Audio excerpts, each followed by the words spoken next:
Amelia's heart raced as she gazed at Green Ridge High on the eve of the first day back to school, shaking amidst the fast-moving crowd. The abandoned part of the school had always intrigued her, a forbidden territory with a haunting history, and the thought of being away from the gazing, critical eyes of the students offered her comfort. As students chattered busily around her, she seized her chance and slipped away, venturing into the forgotten hallway hidden behind a locked door. The hallway stretched out in front of her, a corridor of decaying memories. Her flashlight's beam revealed peeling wallpaper and cobwebs, and her footsteps echoed in the silence.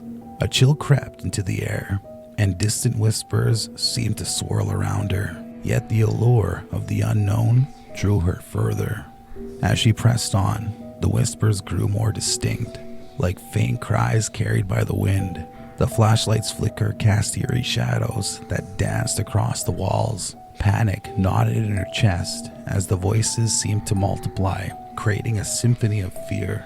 She quickened her pace, but each turn only led to more darkness, more uncertainty. Amelia stumbled upon a dusty bulletin board, frozen in time.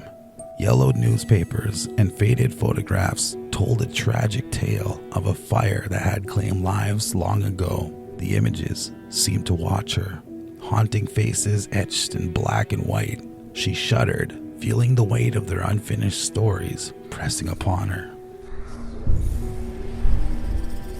Time seemed to lose its meaning as Amelia delved deeper into the abandoned halls. Her journal became her lifeline, a record of her journey into the heart of darkness. The air grew thicker, and her own breath sounded foreign in her ears. She saw flickers of movement from the corner of her eye, but when she turned, nothing was there. The journal's pages filled with frantic entries, each one a reflection of Amelia's growing terror. She sensed a malevolent presence lurking, a force that reveled in her fear. Shadows twisted into monstrous shapes, and distant cries echoed throughout the emptiness. Amelia realized she was no longer alone. The spirits of the past were reaching out, desperate to be heard. In a hidden chamber, symbols adorned the walls, hinting at a history darker than Amelia could have imagined. Her reflection in a cracked mirror seemed distorted, as if the room itself mocked her. Whispers turned to laughter, chilling her to the bone. She knew she was descending into madness, losing the boundaries between reality and nightmare. She became a distant memory as the malevolent presence tightened its grip. Amelia's classmates vanished one by one, leaving behind only their fading echoes. The encounter with the shadowy figure marked a turning point. It offered power, promised release from the torment, but at the cost of her very own identity. She stood at the precipice, torn between self-preservation and surrender. Amelia delved into the past, uncovering the truth behind the fire that had claimed innocent lives. The spirits were trapped, their voices unheard, their justice denied. Armed with evidence, she faced the malevolent presence, her heart a mix of terror and determination. In a climatic confrontation, darkness raged and twisted, but Amelia stood strong. The spirits found peace, their cries fading into whispers of gratitude. The curse was broken, the malevolent presence reduced to a mere echo. As Amelia emerged from the abandoned halls, the weight of her dark journey told devastatingly on her mind, and she fainted, a crowd of students surrounding her in speechless shock. The sight of medical posters emerged from the dark of her wake. Then, as her sight was restored, kneeling before Amelia was her father, gripping her hands worriedly. Next to him, the Green Ridge High nurse, her voice growing in the inaudible world. "Amelia," the nurse said softly, "can you hear me?" Amelia nodded, finally hearing more than muffled whispers. Her dad wrapped his arms around her and said to her closely, "Thank God you're all right." "Amelia, do you know what happened?" the nurse asked. Her dad let her go, looking down to the floor, lips trembling. Her eyes wavered. "The abandoned hallway. I was in the abandoned hallway." and I saw what happened to them." Tears quietly poured from her dad's eyes. The nurse took a small breath and looked gently into Amelia's eyes as to steady the shaken girl. Her father's voice cracked. "No, it's okay," the nurse assured. "I understand." The nurse took a heavier breath and looked towards the corner of the room to think of her response. She looked back at her. "There's no abandoned hallway, Amelia. I can't be sure what happened, but we're guessing it had to do with your anxiety, and an event may have happened that caused some sort of episode." Amelia could hear her ears begin to quake, her head and hands starting to shake uncontrollably. But those children, the images pried through her reality in flashes. "I saw them. Dad, I saw them." Her dad was doing everything he could to keep his composure, the distress leaking from his eyes. "It's okay, Amelia." She was taken out of the nurse's room and escorted to an ambulance securely as the other students were in class. 3 days later, after spending time in psychiatric care, she sat despondently in a chair, staring into a corner inches past her therapist. Her therapist, smiling subtly, broke the silence. "Amelia, I don't want you to worry about anything. You'll be out of here soon. We just want to know about these anxieties that can be triggering, just in case there's more to it than the social anxieties. I know it's hard to talk about them, but the sooner we're able to eliminate some other underlying causes, the sooner we can assess the proper treatment to get you back home."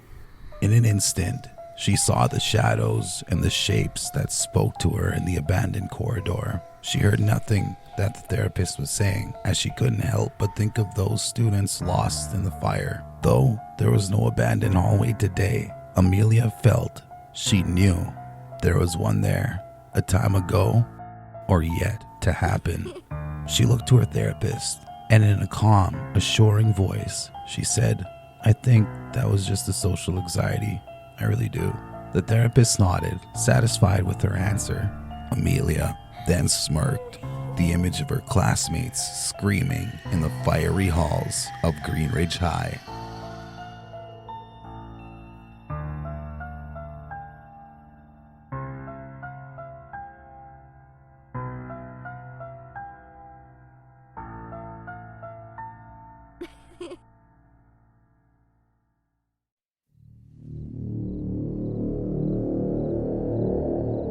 The night hung over Taylor Lake like a velvet curtain, broken only by the faint glimmers of starlight that speckled the vast moonless sky. This remote wilderness area, hidden deep within an ancient dense forest, had been chosen as the destination for a most unconventional camping trip. 5 adventurous teens, Alex, Emma, Mike, Sarah, and Ben, had embarked on a mission that defied the ordinary.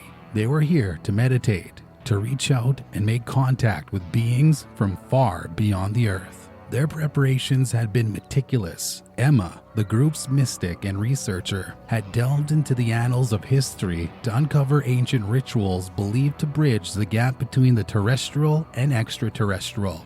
Under the inky canvas of the cosmos, she believed that tonight was their chance to communicate with beings from distant worlds. Around a campfire, its flames dancing with an otherworldly energy, the group formed a circle. Emma produced a bundle of sage, its fragrant smoke spiraling and swirling in an enchanting dance. She began to chant, her voice a haunting resonance that seemed to connect with the very core of the earth. The others joined in, their voices blending with the rustling leaves and the distant calls of night creatures. "Focus your thought on the stars," Emma urged, her voice a soothing balm against the eerie silence of the forest. "Imagine yourselves as beacons of light amidst the cosmic sea. Send messages of curiosity and peace to the distant stars above." Minutes turned into hours as they meditated, their collective energy reaching out to the boundless universe. The forest around them remained hushed, with only the occasional whisper of the wind through the trees and the gentle murmur of the lake. Just as doubt began to creep into their minds, a palpable shift in the atmosphere occurred. The air grew charged with an otherworldly energy, and the temperature dropped noticeably. A low reverberating hum resonated through the woods, sending shivers down their spines. "What's happening?" Mike whispered, his voice quaking with fear. "I don't know," Emma replied, her eyes still closed. "But stay focused. This is what we came for." The teens dared not open their eyes. their fear mingling with a sense of wonder as they realized that something extraordinary was happening. Then, in response to their collective intent, a radiant light pierced through their closed eyelids. It bathed the entire clearing in an ethereal glow, rendering the darkness of the night as bright as day. The hum grew louder, vibrating through their very being, a symphony of cosmic proportions that filled them with both awe and trepidation. "Open your eyes," Emma whispered. "We've made contact." Panic replaced their initial excitement. They had made contact, but they had never anticipated a response of this magnitude. Trembling, they reluctantly opened their eyes, unsure of what they would encounter.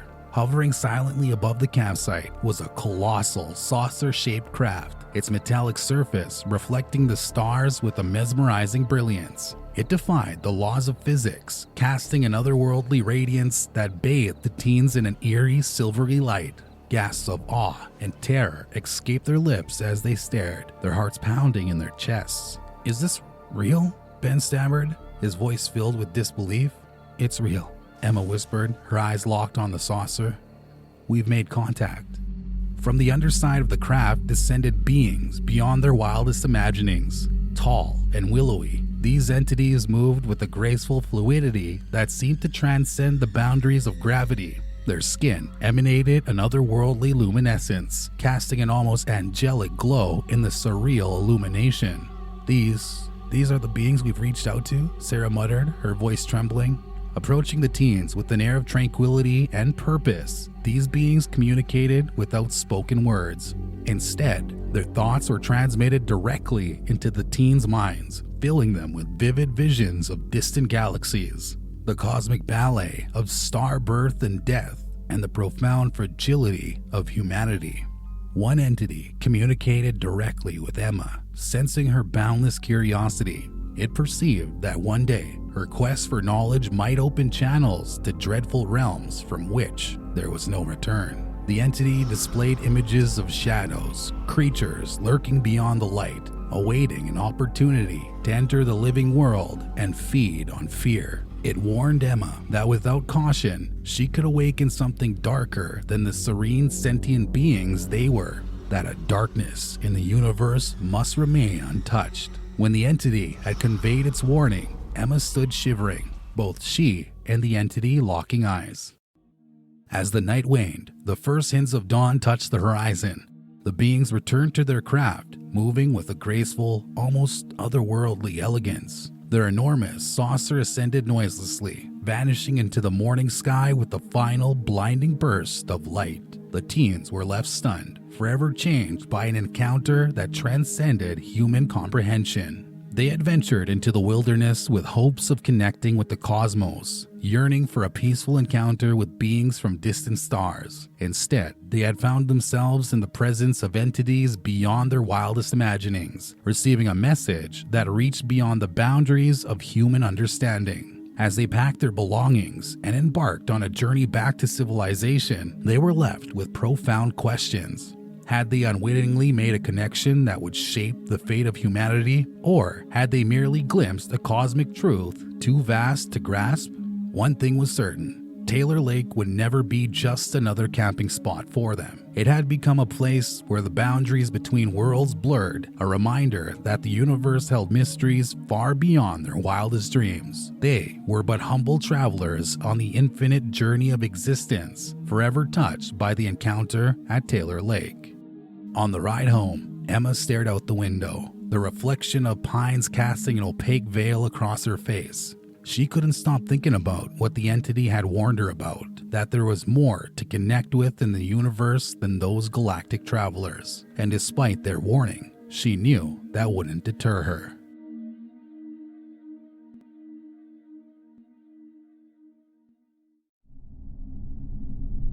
It was supposed to be a carefree weekend for Emily, a teenager with a thirst for social gatherings and partying. But instead, she found herself stuck at home, assigned the unexpected task of babysitting her younger sibling, Edie. A massive party with her friends was in full swing, and Emily's phone buzzed incessantly with excited updates from her best friend, Crystal, who was at the heart of the function. Frustrated that her plans to attend the party had been disrupted, Emily felt compelled to call Crystal to find out what was happening. Why do they always do this to me?" Emily grumbled to Crystal over the phone. Her gaze reluctantly drifted to Edie, who was absorbed in her dolls on the living room floor. While Emily's irritation simmered, she noticed a horror movie playing in the background and mentioned something she hadn't thought about in years. "Hey, remember how Edie used to go on about seeing a ghost in her room when she was like 3? It was so weird." Silence hung on the line before Emily heard Crystal's voice again, distant and echoing. "Sorry, Em, I can't hear you properly. The music's too loud. I'll text you later." Frowning, Emily decided to check on Edie, who had suddenly disappeared from the living room floor. She found her in her toy-scattered room with the door wide open, the sound of her tablet playing a toddler's show. Oddly, from the hallway, it appeared as if Edie was talking to the corner of her room. Emily's eyes investigated the scene, but just before she entered to ask if Edie was okay, her phone rang. It was Crystal. "I thought I lost you." Emily was relieved. "You won't believe it. I thought this little freak was talking to the ceiling again. How's the party?" As Emily continued her conversation to kill the time, her frustration grew when out of the blue, Crystal suddenly cut the call short. "Guess she's having too much fun without me," Emily muttered to herself, rolling her eyes. However, it wasn't long before Emily noticed the eerie quiet that had descended upon the house. She decided to investigate, her curiosity overcoming her irritation towards her babysitting duty. She no longer heard the sound of Edie's tablet or the playful clashing of her toys, and strangely, Edie's door was shut. Her door had never been closed before. With her hand on the doorknob, the air in the hallway seemed to grow heavier, and a sense of foreboding settled in Emily's chest. After cautiously turning the doorknob, she slowly pushed it open, feeling a cold draft from the widening space. Fully opened, there was her little sister, Edie, hovering in the air, suspended by some unexplainable invisible force that cradled her like a parent would. More disturbingly, Edie's eyes were fixed upward, as if she was engaged in a conversation with an unseen presence. Unable to contain her terror any longer, Emily's scream tore through the silence, shattering the nightmarish occurrence. Edie abruptly crashed back to the floor with a bone-rattling thud. She started crying, her young voice trembling with fear and confusion. Terrified and bewildered, Emily quickly gathered Edie into her arms and raced out of the room. Her heart pounded with fear as she rushed to the living room. Emily was determined to call her mom for help. She grabbed her cell phone, her hands trembling as she dialed the number. But to her horror, her cell phone had died. She had forgotten to charge it.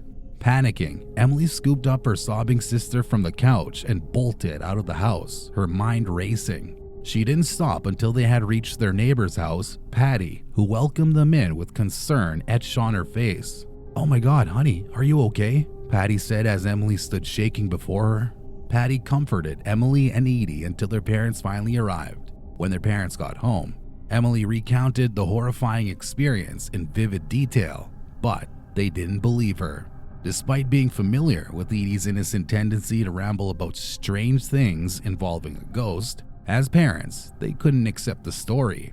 They thought it was nothing more than a desperate attempt to explain why Edie ended up with bruises. They believed it was simply Emily's way of reacting to being kept away from the party. Grounded and frustrated, Emily sulked in her room for days. She hardly ate, she hardly slept, and she couldn't shake off the eerie feeling that something evil was in her sister's room. One evening, as she finally emerged from her room, Emily noticed Edie's door was slightly ajar.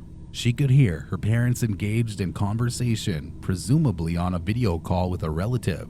However, rather than intruding in on the discussion, curiosity got the better of her, and she cautiously pushed Edie's door open. What she saw sent shivers down her spine. Edie was sitting on her bed, her gaze fixed on the upper corner of her room, her lips moving silently as if engaged in a conversation with someone unseen. The room felt cold.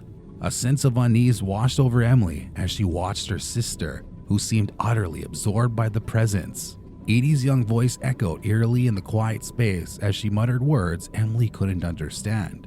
Then suddenly, Edie turned to her older sister, her eyes filled with a strange, unsettling intensity. "You're not allowed to be here," Edie said, her voice carrying a mature tone.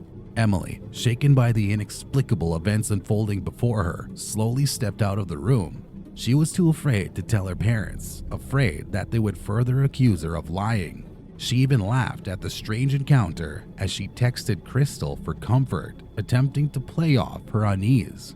However, within Edie's room, the atmosphere remained eerily quiet. "There, now we can keep playing," Edie said with a small grin. Emily couldn't shake the feeling that something profoundly unsettling lived in their home, something she couldn't ignore any longer. The boundaries between the living and the unknown were blurring, and Emily couldn't help but wonder if the horror that lurked in the shadows was far from finished with her family.